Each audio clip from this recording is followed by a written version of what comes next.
Norma Risma telah menyampaikan laporan pidananya ya di Polda Banten terhadap terlapornya ibunya dan juga mantan suaminya gitu ya. Si ibu dari Norma Risma ini ada kemungkinan nggak sih secara hukumnya atau ada peluang secara hukumnya bagi si ibu ini mengajukan laporan balik gitu, atau mungkin secara perdata dia menggugat balik begitu?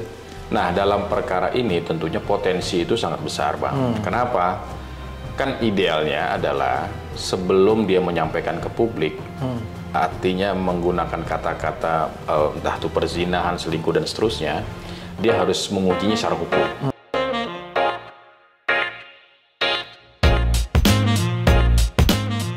Assalamualaikum warahmatullahi wabarakatuh.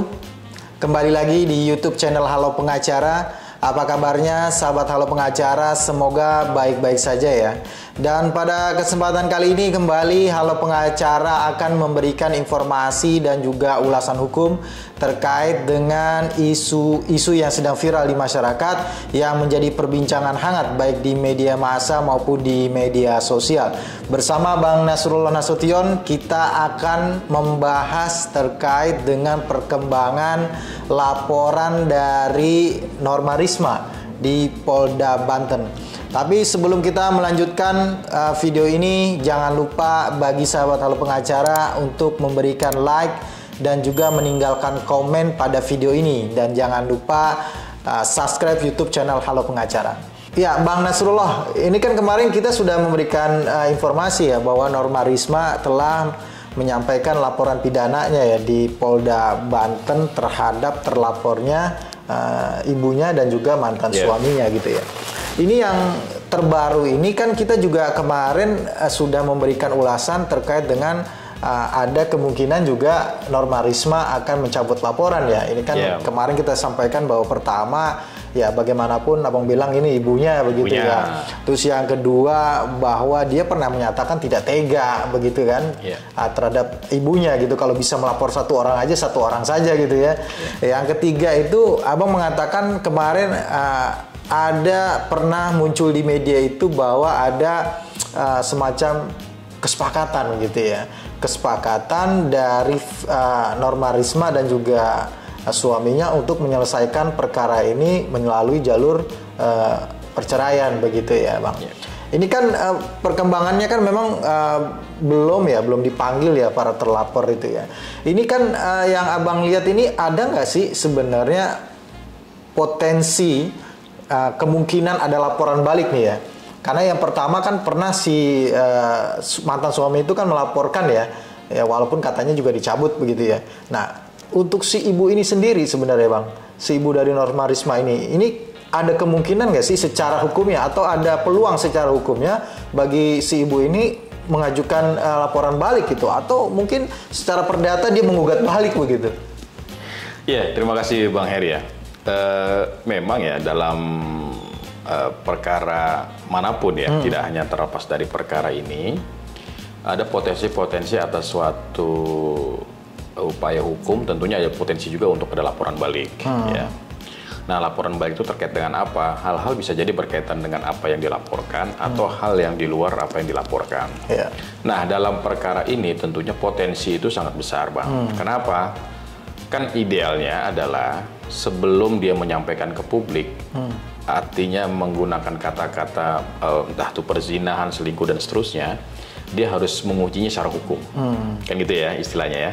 Dia menguji secara hukum, setelah itu akan ada putusan. Barulah itu bisa disampaikan itu ke publik. Nah, tapi kalau itu disampaikan dugaan kita, misalkan dugaan kita apabila itu disampaikan sebelum ada proses hukum yang berjalan atau putusan pengadilan yang berkekuatan hukum tetap, itu disampaikan ke publik dan itu menggunakan bahasa yang langsung, menggunakan bahasa yang memvonis misalkan tadi ya, tidak menggunakan kata dugaan, tidak menggunakan diduga dan seterusnya, tapi langsung menggunakan kata langsung misalkan zina, selingkuh, belah segala macam. Mungkin ada potensi itu, tapi lagi-lagi ini kan bicara lagi nanti aparatur penegak hukum kita, tentunya dalam hal ini. Kenapa? Tentunya dalam hal ini karena ini menjadi isu-isu publik dan menjadi respon dari publik. Tentunya disinilah akan diuji aparatur penegak hukum kita bagaimana bersikap secara fair, secara adil dan sesuai dengan aturan hukum yang berlaku. Iya, walaupun di kepolisian juga kan ada perkap ya, peraturan Kapolri terkait dengan memang khusus mengenai tindak-tindak pidana tertentu di ITE gitu. Khusus memang terkait dengan pasal pencemaran nama baik, penghinaan gitu ya. Memang ada pengecualian bahwa ketika membicarakan tentang fakta, tentang kenyataan, itu bukan bagian dari pencemaran nama baik begitu ya Bang. Tapi kan kembali ya Bang, karena ini faktanya kan belum teruji gitu ya, belum dianggap itu benar atau tidak ya. Kalau memang nanti terbukti tidak benar apa yang disampaikan oleh Norma Risma di podcastnya, di beberapa podcastnya itu ya, ini kan bisa menjadi potensi bahwa apa yang disampaikan itu tidak benar dan jatuhnya adalah pencemaran nama baik begitu tentunya Bang. Nah yang menarik itu gini Bang ya, kalau kita yang menarik itu kan gini. Pasca adanya laporan dari mantan suami yang waktu itu belum diterima ya, terus harus mensomasi, Norma langsung merespon lah ya, terus bertanya dengan pengacara, terus akhirnya ada hal yang harus kamu lakukan adalah untuk membuktikan pernyataan kamu itu dengan membuat laporan. Nah yang menarik adalah laporan dibuat setelah pernyataan. Kan gitu ya. Pernyataan dulu baru buat laporan kan. Idealnya adalah laporan dulu, pembuktian dulu, ada putusan pengadilan berkekuatan hukum tetap, baru penyampaian. Nah terlepas, tapi itu pernyataan itu bisa saja digunakan dalam proses mungkin di peradilan, ya kan? Pernyataan itu bisa disampaikan dalam proses peradilan sebagai saksi. Nah tentunya hal itu sangat tepat. Tapi ketika pernyataan-pernyataan itu langsung menjustifikasi A, B, C, D segala macamnya, ini tentunya punya potensi sih Bang. Iya, karena kan bermulanya memang dari postingan ya. Postingan itu kemudian viral, ya mau nggak mau akhirnya memang Norma Risma harus mau nggak mau ya, akhirnya harus memberikan pernyataan terkait dengan apa yang dia sampaikan di postingannya itu ya. Ini juga tentunya dilematis juga gitu ya, artinya dalam perkembangan penerapan hukum ya begitu ya. Nah Abang kemungkinan ke arah memang laporan balik itu tadi kan Abang bilang kemungkinan ada, tapi itu kembali lagi kepada si ibunya gitu ya, dan juga kembali kepada si penegak hukum ya, apakah itu akan menerima atau tidak gitu ya. Nah apa yang mungkin bisa kita sampaikan lagi, kita ulas lagi Bang terkait dengan kasusnya laporannya Norma Risma ini Bang? Iya, yang paling penting adalah bahwasannya gini ya, pernyataan kita akan menjadi tanggung jawab kita. Kalau dulu kan ada istilahnya harimau, mulutmu harimaumu, kan gitu kira-kira ya. Nah ini pun juga berlaku, artinya pernyataan-pernyataan yang kita buat itu juga harus punya dasar.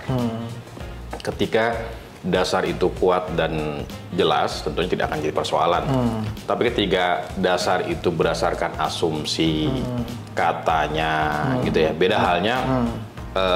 Yang menyatakan itu melihat langsung, ya dia melihat langsung, merekam dan seterusnya, itu beda hal lagi, kan itu Bang kira-kira. Jadi bagaimana artinya dalam hal ini bagaimana publik bisa paham tentang menjustifikasi seseorang itu tidak mudah, ya untuk menyatakan seorang itu A, B, C, D itu tidaklah mudah, harus memiliki proses dan tahapan yang memang sudah ditentukan oleh undang-undang. Ya, apalagi ada fakta-fakta yang sudah disampaikan terlebih dahulu ya, yang kemarin juga Bang Su pernah sampaikan, yaitu pertama terkait dengan diduga cat mesum gitu ya, itu juga pernah disampaikan. Kemudian juga dugaan fit call gitu, video call yang katanya juga ada unsur-unsur yang... Ini cat mesumnya pernah lihat Bang, isinya apa? Justru karena belum pernah disampaikan kan, kita menduga gitu ya. Artinya emang disampaikan oleh oleh Norma Risma ini kan kita belum melihat nih secara langsung ya bentuk chatnya seperti apa gitu, mesum apa tidak gitu. Artinya ini tetap ya ada potensi bahwa akan ada upaya hukum balik gitu ya, atau potensi itu ada. Tetap potensi itu ada dan tidak menghilangkan haknya yang terlapor ini gitu ya dalam hal ini untuk mengajukan atau mengupayakan segala macam upaya hukum yang mungkin bisa dilakukan gitu. Bagaimanapun kan belum ada putusan ya pengadilan, kita masih berasumsi bahwa asasnya adalah asas praduga tidak bersalah gitu. Siapapun sebelum ada putusan pengadilan adalah harus dianggap tidak bersalah sampai ada putusan pengadilan yang berkekuatan hukum tetap. Iya, kita berharap sih gini juga Bang. Kita berharap permasalahan tidak berlarut. Selesai. Selesai dalam artian ya para pihak mungkin duduk bareng, berembuk, bagaimanapun juga di antara mereka ada hubungan, ya hubungan darah, ya gitu ya, sehingga tidak berlanjut dan tidak berlarut, yang tentunya akan menguras energi gitu ya. Tapi kalaupun itu berlanjut, ya tentunya ini agak ini juga ya, agak sedikit mungkin menggoncangkan jiwa lah gitu ya buat Nur Warisman, karena mau nggak mau, suka nggak suka dia harus melaporkan ibunya. Iya, mau nggak mau dan suka tidak suka ada kemungkinan dia akan memenjarakan ibu kandungnya. Nah, gitu ya. Itu dia. Ya, memang penyelesaian yang terbaik itu bisa diharapkan gitu ya, yang paling kita harapkan gitu ya, supaya tidak berlarut-larut dan juga cepat selesai gitu ya.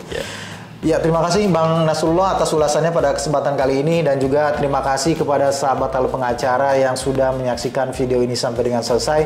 Jangan lupa terus dukung Halo Pengacara dengan memberikan like, komen, share, dan juga subscribe YouTube channel Halo Pengacara. Dan jangan lupa nyalakan lonceng supaya tidak ketinggalan ulasan-ulasan hukum terkini dari Halo Pengacara. Terima kasih sekali lagi, salam Halo Pengacara. Assalamualaikum warahmatullahi wabarakatuh.